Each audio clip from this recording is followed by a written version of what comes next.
Bonjour à tous et à toutes, bienvenue sur la chaîne Camélia Vegan. On se retrouve aujourd'hui pour une nouvelle vidéo qui sera sur le thème des livres. Donc c'est une activité que j'ai repris en force cette année.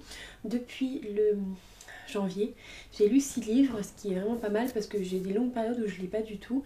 Et là je suis repartie vraiment en force, donc je suis super contente. Je voulais vous partager mon book haul avec vous. Et ensuite je ferai, je pense, des updates lecture. Je pense une vidéo par livre parce que je parle beaucoup et que les updates trop longs, peut-être que ça embête, et puis comme ça, je les sortirai les uns après les autres. Bon si vous voulez tout voir d'un coup, vous pourrez tout voir d'un coup. Mais ça évitera de faire des vidéos de 40 minutes parce que je suis quelqu'un qui parle beaucoup.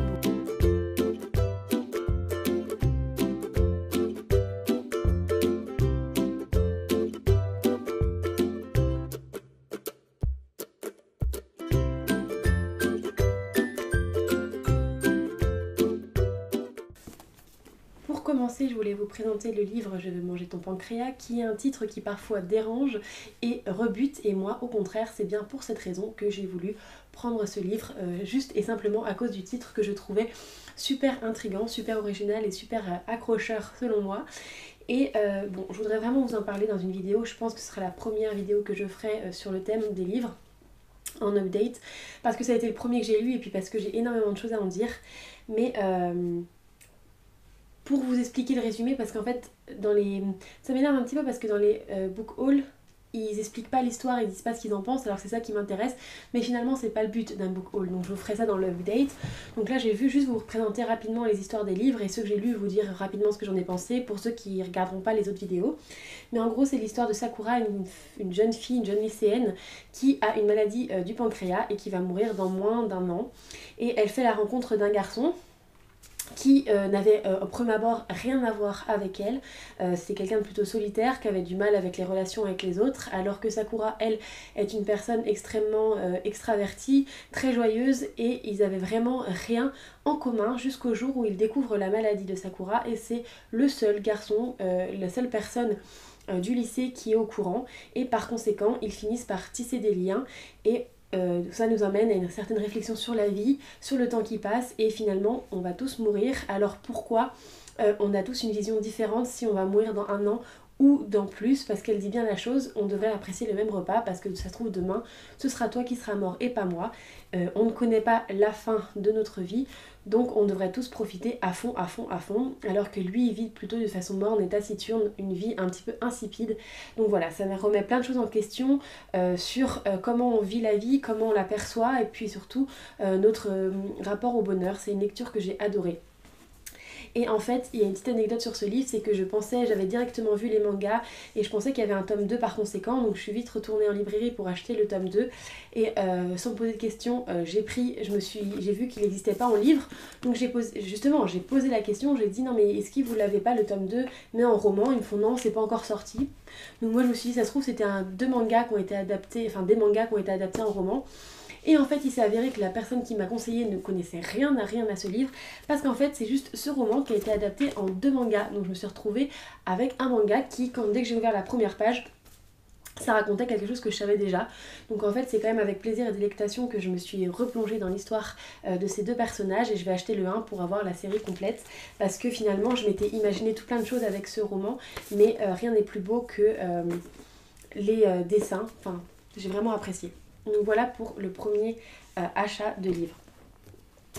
En fait, une fois avoir terminé avec ça, je voulais quelque chose de léger, de simple et de pas prise de tête. Du coup, je suis tombée sur Runaway, qui est un shoujo, j'imagine, en tout cas une histoire d'amour. Et là, bon, comment vous dire, je vais pas en parler 3 heures parce que bon, c'est pas le but, mais c'est l'histoire d'une jeune lycéenne qui tombe sous le charme du garçon de la classe, qui est un peu exclu, un peu rebelle, et va se lier une forte amitié et un amour entre eux, et on va voir comment 2 personnages un peu différents peuvent se réunir et finalement nous amène à chercher plus loin que les apparences, parce que si elle était restée au niveau des apparences, jamais elle aurait pu vivre une histoire aussi belle avec ce personnage.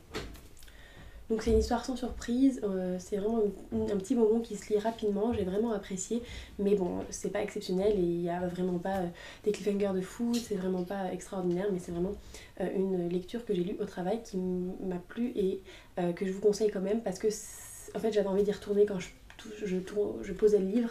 Donc finalement c'est quand même la preuve que ça m'a plu. Mais bon, ça va pas très loin, c'est très cliché, mais j'ai quand même apprécié. Il y a des belles illustrations. Voilà, donc j'ai vraiment apprécié ce livre. Ensuite, je voulais rester dans la culture nippone et je voulais retrouver des lectures. Du coup, je suis tombée quand même sur des choses diamétralement opposées, qui est La fille de la supérette Sayaka Murata, je sais pas comment on dit, mais qui reste quand même, bon bref, au Japon. Et c'est vraiment finalement un tout petit livre, mais il m'a énormément plu. Je sais pas s'il va plaire à tout le monde parce qu'il se passe pas grand chose, mais c'est plutôt la vie d'une personne, une personne différente au Japon, une personne qui ne veut pas suivre, qui n'arrive pas à suivre comment on peut dire, la norme. Et ce n'est pas qu'elle ne veut pas, c'est qu'elle ne comprend pas la norme des humains que nous impose la société parce qu'elle est un petit peu différente, mais on ne sait pas vraiment en quoi. On sait juste qu'elle ne comprend pas toutes les injonctions que lui pose la société et qu'elle est très heureuse. Donc c'est Keiko qui a 36 ans et qui est célibataire, qui travaille dans un combini. Les combini, c'est les supermarchés japonais qui ouvrent tout le temps. Et elle est extrêmement heureuse, sauf que... Enfin, elle est extrêmement heureuse, non. On ne sait pas vraiment, parce qu'elle n'a pas les mêmes sentiments que nous. Elle pose pas autant de mots sur ses émotions. Elle est un peu... Elle vit la vie comme ça sans se poser de questions, en ayant trouvé sa place en fait dans ce combini, dans la société, et elle s'y sent bien, sauf que on n'accepte pas qu'à son âge, elle ne soit pas mariée avec des enfants et qu'elle ait un boulot alimentaire aussi précaire que de travailler dans un combini. Donc sa famille, ses proches n'arrêtent pas de lui montrer et la pointer du doigt comme quoi que c'est pas normal. Donc pour répondre aux critères de la société, des rencontres vont faire qu'elle va peut-être changer au dépit de ce qu'elle veut, mais pour les autres. Et du coup, c'est une belle réflexion sur les injonctions de la société, sur ce que l'on nous oblige à faire, alors que nous, on serait peut-être heureux autrement. Je n'ai pas l'impression qu'il y a autant cette pression en France, mais bon, on peut quand même l'adapter à notre perception de notre société occidentale. Et finalement, c'est un roman qui fait réfléchir et un roman vraiment très intéressant, sous-jacent d'un peu de légèreté. Ça apporte quand même beaucoup de réflexion sur des sujets très importants qui est notre place que l'on a dans notre société. En plus, il est trop mignon. Ça faisait super longtemps que je l'avais vu et je voulais le prendre. Voilà. Donc, pour l'autre roman, c'est Ma raison de vivre. Alors ça, c'est un roman qui est très connu de Rebecca Donovan. Voilà, j'en avais entendu parler, c'est seulement pour cette raison que j'ai fini par le prendre, parce qu'au début, pendant très longtemps, j'ai tourné autour sans vraiment vouloir avoir l'envie de l'acheter, et finalement, là, j'étais dans les bonnes dispositions. Je vais pas vous dire que c'est un roman qui m'a déplu, parce que j'ai tout simplement pris les 2e tomes et 3e tome, c'est une trilogie, et là, je suis en plein dans le 2e tome, mais c'est un roman qui me pose pas mal de problèmes, et il y a pour moi quelques interrogations sur les choix de l'auteur pour l'histoire. Je voudrais pas tout vous dévoiler tout de suite, tout vous raconter en fait, parce que je vais faire un update lecture spécial sur ce livre, mais il me pose quelques problèmes. Donc si on veut parler de l'histoire, c'est Emma qui est chez son oncle et sa tante et qui a une vie lycéenne tout à fait normale, mais quand elle rentre le soir, c'est l'angoisse qui vient, car sa tante la bat, la violente.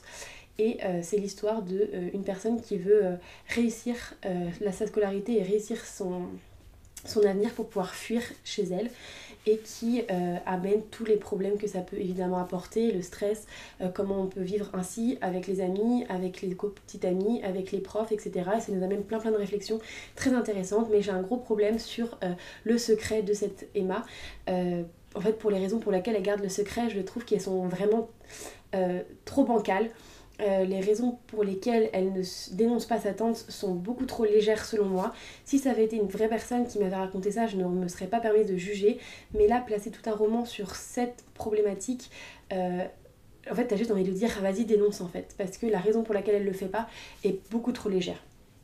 Mais je vous en parlerai dans un update lecture vraiment consacré à cet homme. Et je vous en parlerai beaucoup plus profondément. Voilà pour ce livre-là. Un autre livre que j'ai acheté, et là j'ai pas du tout commencé à fouiner dedans, c'est La princesse de papier, donc une nouvelle vie pour le meilleur ou pour le pire. En fait, je sais que c'est l'histoire de Harper qui a une vie assez chaotique et assez compliquée avec sa mère, de difficultés financières, beaucoup de déménagements, et à la mort de sa mère, elle va se retrouver, il me semble, dans une classe sociale plus élevée. Alors je sais pas ce qui va se passer, si elle va avoir un héritage, Je ne sais pas comment elle va en arriver là, mais elle va être en plein dans les faux semblants, dans les tromperies, les excès, tout un univers qu'elle découvre avec stupeur. Elle s'appelle Ella et Harper, c'est son nom de famille. Si elle veut survivre dans le royaume des royales, il va falloir qu'elle apprenne à édicter ses propres règles royales. Va-t-elle y parvenir? Je pense que c'est un roman pas prise de tête que je veux lire quand je vais aller en Bretagne. Et des fois j'ai envie... En ce moment j'ai vachement envie de petits trucs comme ça. Je sais pas du tout, des fois j'accroche et des fois je trouve ça vraiment bidon. Du coup là, je peux pas vous dire car je l'ai pas encore lu. Je vous ferai un update lecture ou en tout cas je vous en donnerai des nouvelles. Ensuite, alors... c'est ce petit livre-là, Verte. Verte a une histoire un peu particulière, une histoire que j'apprécie. Alors en fait, quand j'étais petite, j'avais Télétoon et il y avait ce dessin animé qui allait passer, que je voulais voir, mais en fait ma mère repartait travailler et du coup j'ai dû éteindre la télé et je m'étais promis que ce dessin animé, je le reverrai un jour. Le temps a passé, le streaming est arrivé, plein de choses ont fait que la technologie, je me suis mis à rechercher ce dessin animé et je ne l'ai jamais trouvé. Et en fait je suis tombée sur le roman et je me suis dit si je ne trouve plus ce dessin animé, et ben je vais le lire en roman. Et je pensais que ce serait assez léger, assez enfantin, c'est pour ça que je voulais le voir en dessin animé et pas en lecture, parce que moi je suis pas du tout lecture jeunesse. Et en fait j'ai lu les 80 premières pages, c'est vrai qu'il est petit, il y en a même pas 200. Et en fait, j'ai été surprise par la tonalité du roman qui m'a apporté des émotions, qui porte des réflexions et qui même, moi, a touché des sujets sensibles tels que la famille, la mort et l'acceptation et des différences qui ont fait que je n'étais sur le coup, quand je l'ai pris, je voulais un roman léger, enfantin et finalement, ça m'a plongé dans des émotions un peu fortes, donc je l'ai reposé parce que je voulais pas lire ça sur le moment, mais il est beaucoup plus profond qu'il en a l'air et je pense que je vais vraiment, vraiment l'apprécier. Alors, c'est l'histoire de 11 ans, Verte, qui est une fille, une sorcière, et malgré tous les efforts de sa mère, ben, les pouvoirs de Verte ne viennent toujours pas et la maman se pose plein de questions, etc. etc. Et c'est toute la réflexion de Verte qui ne veut pas devenir une sorcière car ses pouvoirs finissent quand même par arriver, et de sa mère qui veut la pousser à faire quelque chose. Il y a la relation très attendrissante avec sa grand-mère qui m'a beaucoup touchée et alors je dis ça mais je suis qu'au début donc voilà, c'est pas de spoil. Et c'est une relation avec la grand-mère qui m'a beaucoup touchée, une relation avec la mère un peu conflictuelle mais avec pleine d'amour tout de même. Je trouve que c'est une lecture très intéressante pour le moment, j'en suis satisfaite et je vais pas tarder à me replonger avec délice dedans. Ensuite, j'aimerais vous présenter une lecture un peu plus en demi-teinte qui est My Teen Romantic Comedy, qui est une light novel, je ne connais pas vraiment. Moi j'étais juste après j'avais mangé mon pancréas, je cherchais comme je vous l'ai dit, l'ambiance et le mood du Japon. Et du coup, mais je voulais pas en manga parce qu'à l'époque, je savais pas si j'aimais les mangas, je vous expliquerai ça avec la lecture juste après. Et en fait, ce qui s'est passé, c'est que j'ai vu qu'il y avait celle-ci à côté et je me suis dit, je vais la tenter, je vais l'essayer, etc. Et en fait, c'est pas que j'accroche pas parce que je peux pas dire que j'accroche pas parce que je vais pas reposer ma lecture sinon j'aurais arrêté déjà depuis longtemps, mais c'est juste qu'il y a plein de petites choses, petits couacs qui font que des fois je lève les yeux au ciel lors de cette lecture et que j'ai beaucoup de mal. Donc en fait c'est l'histoire de Ishiman, qui est un garçon qui a une vision extrêmement pessimiste de la vie et de la jeunesse en général, parce qu'en fait tout simplement lui-même n'arrive pas à s'adapter au groupe et au lycée, et du coup bah en fait c'est plus facile de dire que tout est nul et c'est pour ces raisons là que l'on n'est pas avec ces groupes plutôt que de dire que c'est parce qu'on est rejeté. Et sa professeure principale lui dit tu vas donc aller dans un club où ce club est là pour aider les autres élèves à résoudre leurs problèmes, et tu vas devoir faire équipe avec cette jeune fille qui s'appelle, j'oublie tout le temps, Sakura il me semble, non, Yukinoshita, et qui est la plus brillante de toute l'école, mais qu'on se rend compte elle aussi un peu de solitude, et qui est extrêmement exécrable. Et l'histoire entre les deux vont faire qu'ils vont tous les deux être dans leur club, et vont devoir aider d'autres élèves. Donc jusque là ça me plaît plutôt bien.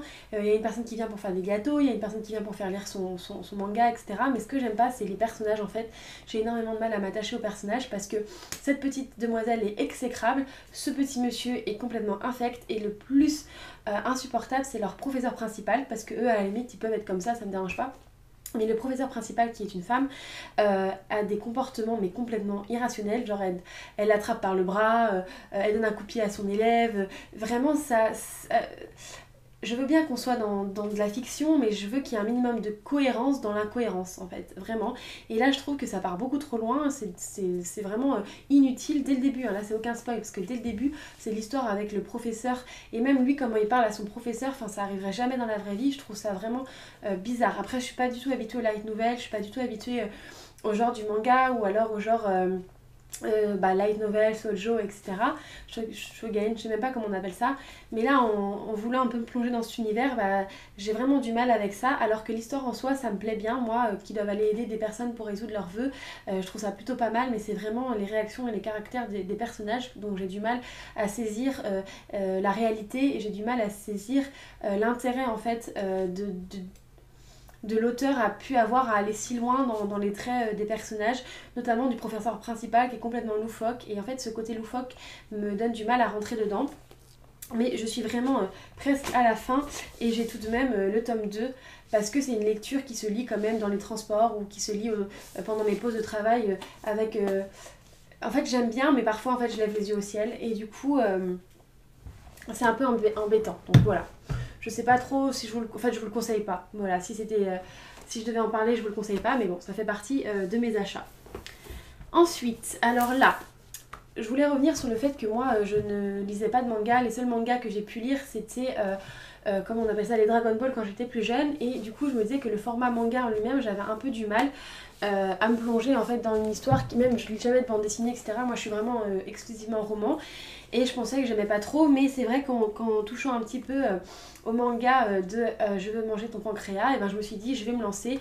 Et il y avait la chaîne de Alison Margot, Alison, je sais plus le nom de la chaîne ni de la personne, je vous mettrai ici ou alors en barre d'informations, j'écoute sa chaîne exclusivement pour ses book hauls. En fait, je crois qu'elle a même une chaîne maintenant spéciale booktube, alors que c'est une youtubeuse beauté à la base, qui avait parlé d'un manga.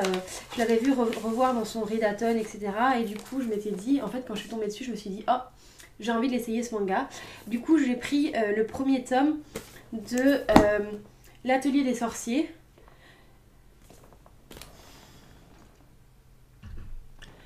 Et pour voir juste si le genre manga pouvait peut-être me plaire. Et en fait, je suis tombée amoureuse des planches de ce manga. Je suis tombée amoureuse de l'histoire.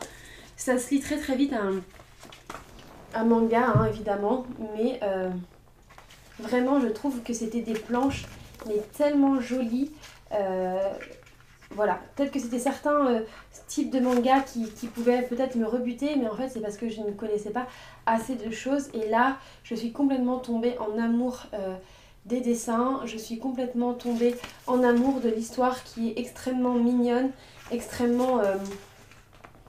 Ouais, j'ai été plongée dedans, quoi, vraiment. J'ai trouvé ça vraiment sympa. Du coup, j'ai fini le tome 1.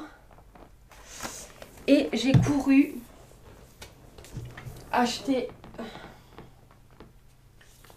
le tome 2,